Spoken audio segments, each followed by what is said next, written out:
Terima kasih pemirsa, Anda masih bersama kami di Liputan Metropolis. Untuk penertiban administrasi terhadap aset milik daerah, Badan Pengelola Keuangan dan Aset Daerah bersama BPK Sumatera Selatan memeriksa kendaraan dinas di ruang lingkup pemerintah Kabupaten Oku Selatan.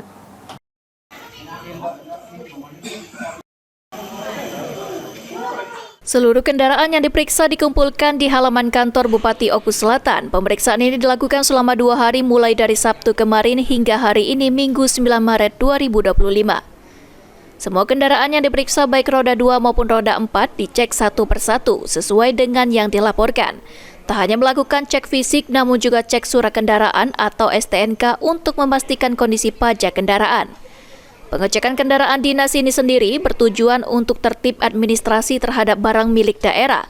Dengan adanya pengecekan ini dapat dilakukan pencatatan kelengkapan semua aset pemerintah Kabupaten Oku Selatan. Selain itu, para pemegang kendaraan dinas diharapkan dapat bertanggung jawab untuk merawat kendaraan agar kedepannya pelaksanaan tugas dapat berjalan dengan lancar. Hari ini kegiatan pemeriksaan seluruh kendaraan dinas milik pemerintah Kabupaten Oku Selatan oleh BPK.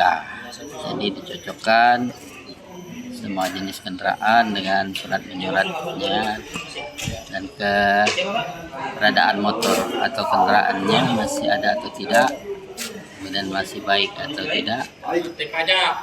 Nah, ini untuk jenis kendaraan roda 2 maupun roda 4 ya? Iya, semua kendaraan roda 2, roda 4 yang milik pemerintah Kabupaten Oku Selatan. Nah, selama pemeriksaan kondisinya seperti apa nih?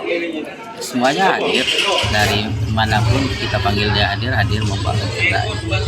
Nah, kondisi kendaraan sendiri seperti apa? Ya, tergantung dengan kondisi di lapangan. Kalau kendaraannya semuanya masih bisa berfungsi semua. Untuk pajak dan surat menyurat masih lengkap atau seperti apa? Masih lengkap. Harapannya sendiri seperti apa? Ya, harapannya semua kendaraan dinas bisa terdata dan teridentifikasi siapa yang memakai dan bagaimana kondisi kendaraannya. Sri Fitria, Napal TV.